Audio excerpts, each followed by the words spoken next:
Hello everybody and welcome to Hot Topic, sponsored by the Charger Bulletin. I am the Chief Entertainment and Film Editor. I am Scott, and with us right here is actually a very special guest. He is a staff writer occasionally. He is one of my dearest friends in the world. This is Chris. He specializes in Disney movies. Yes, we do have a specialized position for that. So one of the big things we're going to be talking about today is we're going to give you your review for the movie Frozen, which he saw. That's why he's here. And then right after that, we're going to talk about the Wonder Woman news that I'm sure a lot of you know about, and some X-Men stuff that I'm sure you also heard about. But yeah, Chris, how are you today? Good. How are you? I'm fantastic. So yeah, we're going to get that started in 3, 2, 1, go. So yeah, I forgot to mention in the intro, this is our Christmas edition, and nothing is any different except for the place and the fact that I'm wearing a Christmas hat. That's the only difference. It's the only thing that makes it special. But yeah, the reason why we're in a new studio today is because we got kicked out of the other one because renovations are being done, but whatever. So yeah, you saw Frozen the day it came out, I believe. Actually, yes, I did. I didn't even see it yet, so what I'm going to do is I'm going to try to not pay that much attention to avoid it being spoiled for me, because I hear it's absolutely fantastic. So Chris, this is all you. Please take it away. Alright, first things first, I was actually watching the news yesterday night, and it turns out that Frozen is actually beating out the Hunger Games. It's gotten that really popular. Speaking of Hunger Games, actually, we just reviewed that last week, so UNH students, please pick up your copy right now before you go home for break. Anyways, Frozen, as you said before, I'm a Disney expert. I love Disney, and I actually knew about Frozen a long time before the trailer started coming out. And going into it, a lot of skeptical about it being what some people called tangled in the snow. That's what I thought, actually. Actually is what I thought. It didn't help being that almost all of the trailers, once it came out, said that it was from the creators of Tangled, which amongst a couple of Disney online forums and amongst other people I know that really are into Disney as much as I am, said pretty much, you know, is this going to be a Christmas edition of Frozen? Or is Tangled, sorry. But pretty much, are we going to have the same story that Tangled had, but with snow and Christmas trees? So going into that, I didn't want to believe that it was going to be Tangled in the snow. I thought, you know, let's give Disney a chance. Let it be a good new movie, have it all totally be different. And based off of the trailers leading up to it, I kept getting more and more excited. I wanted to go see this movie. Normally I don't go see them on the opening night just because of time-wise, but... What I did like that they did, though, just before we get to the actual movie, just speaking of the trailers, the little skits they have with the snowman and the reindeer. Yeah, actually... Those were really funny. Those you know what we're talking about. Olaf! Those are actually, believe it or not, that was probably the best thing they ever did. Those were the test shots. Those were the test animations. Were they really? They weren't. I didn't know that. Some of them made it into the film, I will say that, but some things that were used in the different trailers that you saw, like on Thanksgiving Day, if you watched the parade, all of those little camera cuts that they did, a lot of that was test footage, trying to test the models out, see how they would work in the environment, all the CGI stuff, you know. But for those of you who don't know what we're talking about, go look them up. They're really funny. Yeah, there's a lot of banter between the snowman and the reindeer, and that plays over a lot in the film. But onto the film itself, starting out, it was one of those movies where, you know, the Disney credits come up, everything starts off right, how the way you think it's going to be, and then it dove right into this song that kind of caught me off guard. It had nothing, you would never see it coming based on the trailers. It was a bunch of a crew of men that were breaking up the ice and collecting it. Believe it or not, I'll edit it. Believe it or not, it takes place in summer, which, based off of the trailers and what everyone says, how the heck is this taking place in summer? But the movie starts off, they're collecting ice because it's hot in summer. They want ice. And this is before the time where we had magical ice-making machines. So they actually went up to the mountains, collected and cut the ice from lakes, and brought it down. So is this like a present day? No, it is not. Okay. By the way... Oh, this is spoiler-filled, by the way. So if you haven't seen it, don't watch this. Put this on a favorite list and watch it later. Yeah. I highly recommend you go watch the movie, though. It is amazing. And if you don't really care and don't want to watch it, I will tell you some of the details. Now, here's a question for you, because this actually came up a lot. to why people thought it was also involved with Tangled, where do you think Frozen is taking place in the world? Like the North Pole? Yes, that makes sense because of the snow, but this... I actually have no idea. I thought Swiss Alps. Close, kind of. Disney actually confirmed that it's in Norway. Ooh. And that goes along with all about... That actually goes with the parks, because of course, being a Disney movie, you can go meet the two main characters already in the Disney parks. And it just so happens that at Epcot, there's a Norway pavilion. So they're stationed at the Norway pavilion.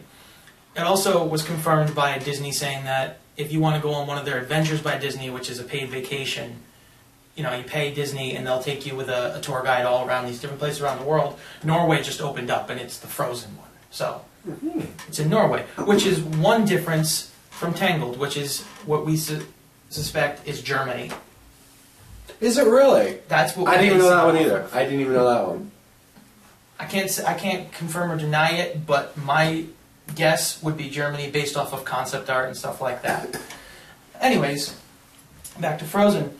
It actually is one of those movies where it takes place, the majority of the movie is what is their present day, but the movie starts off when they're a bunch younger. And this is something that we haven't really seen recently a lot, but I'm glad they went back to it. Everyone knows that Disney movies are filled with songs. If you think back to the classics, everyone could probably think of like 5 different songs from the classic movies, and then probably 5 from one movie.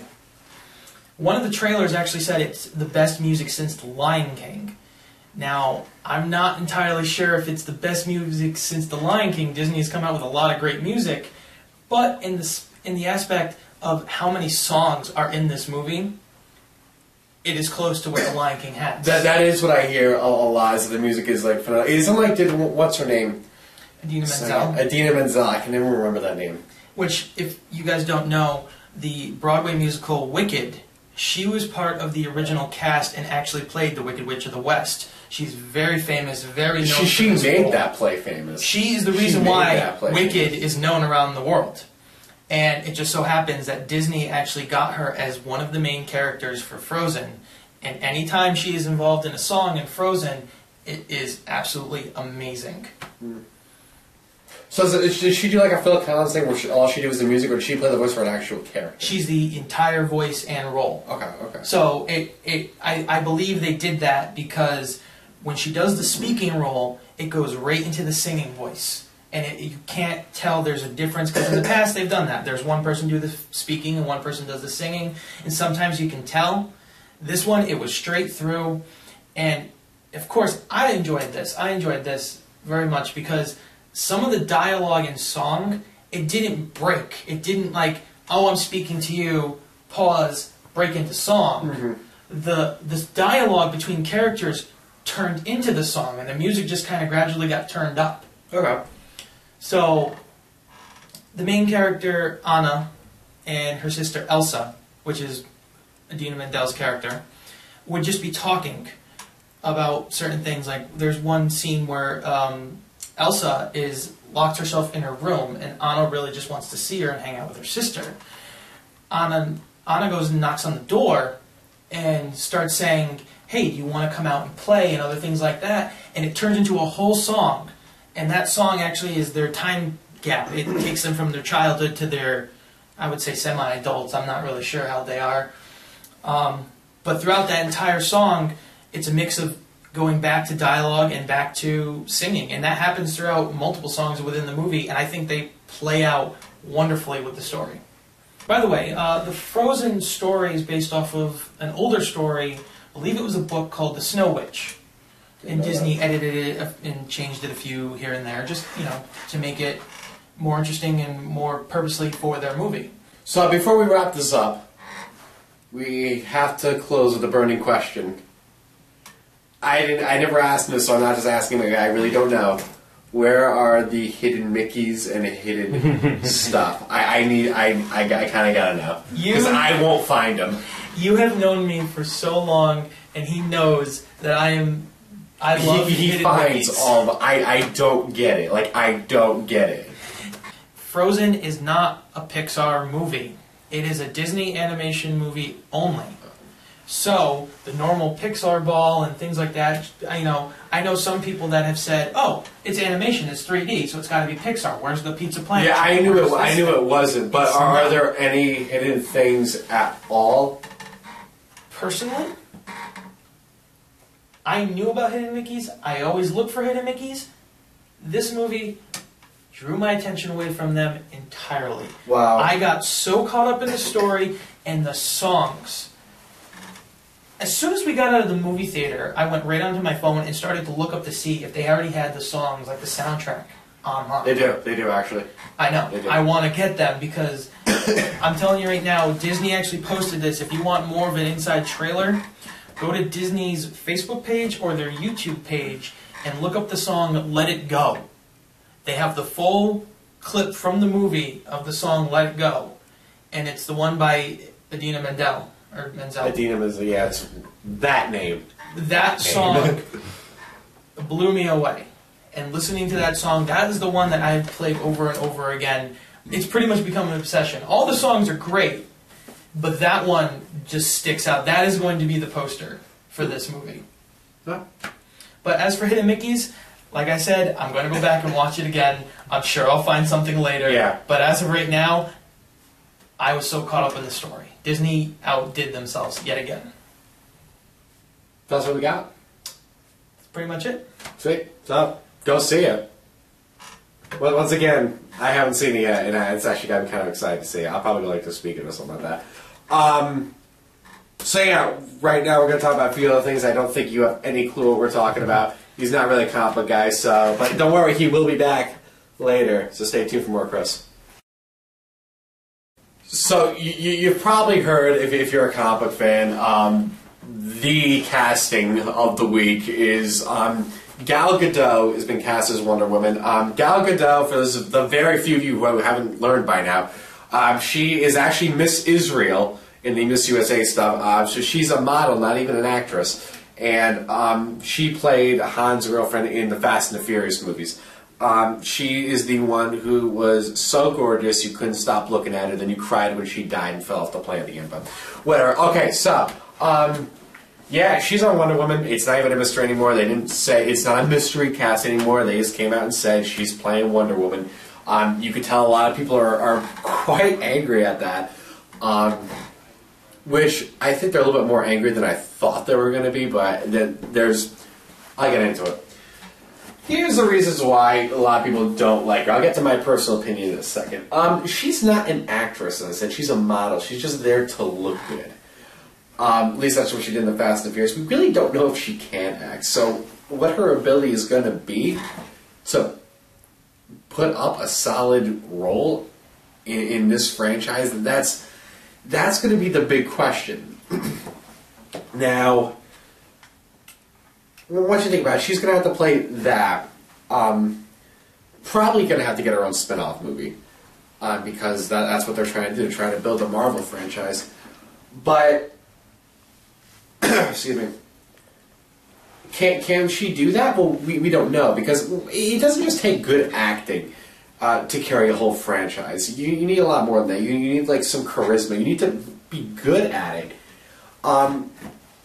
Now, those are the reasons why a lot of people are upset, because it's the big favorite was Jamie Alexander, and who's the other name? The chick, she was in a couple things. She's the MMA fighter who appears. Her name is Jenna or Gina. Jenna Malone? Huh? No, Jenna Malone from Catching Fire? No, she wasn't in Catching Fire or anything like that. I don't know. I think she may have been like in Expendables, I think. Whatever. Oh no. She was in, oh my god, she was in Fast 6. She played, okay, there was another chick in Fast 6 who everyone wanted. She was like nothing but stand there and look good, but she's an MMA fighter, and she looks like one of them. People were thinking her, which I think would have been just as bad as this, because she can't act either. And Jamie Alexander, that's who I want to play, even though I think it's a little strange that she's doing Marvel and DC, but whatever. My personal opinion, no, I don't like this. I hate to talk anything bad about Gal Gadot, because she is, this is not an opinion, this is a fact. She's Miss Israel. She is one of the most beautiful women on earth as we speak. That's not even an opinion, that's an actual fact. at this point. Right off the bat, she doesn't look anything like a Wonder Woman. Not even so much like, oh, her hair should be darker. No. She's built like nothing. She's like this thin. Look at a picture of her. It's like, here's the thing. It's like, does Wonder Woman have to be huge? No, but she has to stand next to Ben Affleck and Henry Cavill. I'm going to put this into perspective for you guys. I'm 6'3". Ben Affleck is 6'4", and Henry Cavill, I think, is like 6'5" or 6'6". Both of them have like almost a bodybuilder's build. Cavill more than Ben Affleck. These are two monstrous men we're talking. She has to stand next to them. Now, of course, camera angles. You could always do that, but remember, how much of that can you BS? It's like, plus, I can't picture so. If you can see the picture, you can not just look her up. She has no muscle mass on her at all. There's no fat. There's nothing. But there is like, how are we going to buy her actually fighting someone? This may seem like a little stupid thing to complain about. That's actually a big thing, is because we're making the character believable. Is that believable? I don't know. I heard someone complain about the accent. I don't care about that. Once again, she's from an Amazon island, so that doesn't even bother me. If anything, I'll actually like to see her have a slight accent. That's not my problem. It's just, we don't know if she can act. It's different than the Heath Ledger situation, where the Heath Ledger situation is a Joker. Everyone's like, oh, we've seen him act, and he can act, but that's just a bad fit. Well, look at what we're saying now about him, and some people would argue, oh, well, you could just do the same thing. Yeah, but here's the difference with that. Heath Ledger already was an actor. She's not. She's an actress by default because she was put in a movie. She is a model. And here's another thing that I heard someone bring up. She's not going to bulk up because she's a model. They're not going to let her bulk up because that just changes her body. I'm sure they'll do something, but for right now, I once again, am I still looking forward to the movie? Oh yeah, of course. Do I want to see this? Of course, because it's still Wonder Woman. But still, I think you could have gotten some much better people to do with this, or at least someone else. I'm going to give it a shot. I'm going to pray that this works out well, but I'm not the most optimistic person about it. I'm really not. The second thing that we got this week was Bryan Singer, the director of X-Men Days of Future Past, is a little bit quicker, tweeted an image of Apocolypse, who is a huge X-Men villain, and most people like to dissect this stuff and say, oh, the director or actor posted this thing, so this means X, Y, or Z. Here's what this is different, because he actually came out and said X-Men Apocalypse 2016. That's the confirmation without the confirmation. Like that's not even heavy speculation. To me, that means he's trying to make a movie for Age of Apocalypse. I have not read the storyline in the comic books. I do know it's fantastic. I'm gonna read it. I'm actually gonna make a point to read it. But just letting you know that's there. So a couple weeks ago, here's what fascinates me about this. They will not do X-Men without Hugh Jackman as Wolverine. It's not going to happen. He's their brand character. First, go back a couple months ago, it's like, I may be reaching my end of the line for this. I don't know. And then it's like, Days of Future Past will be the last time you see him. Okay, well, we're prepared. Then, okay, I'm going to do another Wolverine sequel. Okay, so, well, we'll do that. Happy about it, but it's like, that's where we're going to see him. Okay, no, we're doing another X-Men. Oh. Okay, so I'm guessing everything Hugh Jackman said meant nothing, because from what I know, this movie, I don't know anything about the plot, or whatever. From what I hear from reliable sources, it's about things that it's supposed to be like part 2 of Days of Future Past, like a direct continuation, not just the next X-Men thing. So that's a big thing that's got a lot of people talking about. I'm very excited for it. Once again, I'm familiar with these characters. Plus, they're also trying to launch X-Force, like that's actually the wheels in that are in motion. There's more stuff you're going to see Wolverine in. Could this be a link to the X-Force? That could be kind of cool, because I know Cable, I do know, is pretty heavily tied to Apocalypse. And plus there's also Cable in the X-Force, which is a pretty popular comic book title. So maybe this could be the segue to launching X-Force movies instead of X-Men movies. This way, a lot of people like Hugh Jackman can leave. Halle Berry will never have to come back as Storm again, which I hear she's not even a fan of it. But maybe that's what they're trying to do. I have no idea, but that's what I got, and I'm pretty excited for that. Let us know if you guys are too. And let me know about what you think about Wonder Woman and all that stuff. Please comment below, because there's a lot of opinions about that. So, that is for that. So that's it for this episode. Just to give everyone the heads up, this will be our last episode in this studio until probably about like January, February, because everyone's going home for vacation. You will get some more stuff from me personally, including him, because we're eventually going to review Saving Mr. Banks. Yes. Plus, Desolation of Smog is coming out. Wolf of Wall Street, a lot of other things I'm really excited to see. So everything you're going to get from now on will be just straight from me. But yeah, that's all we got. We'd just like to wish you all a Merry Christmas on behalf of me, Chris, and Steve Bragg here, Mr. Cameraman. Merry Christmas. If you don't celebrate Christmas, then have a fabulous holiday, whatever it is. And if you can see the screen, there is a bunch of Christmas movies right behind. So just real quick, I want everyone here to just name their favorite Christmas movie. Steve, we'll start with you. Santa Claus 1 or 2. I'm torn.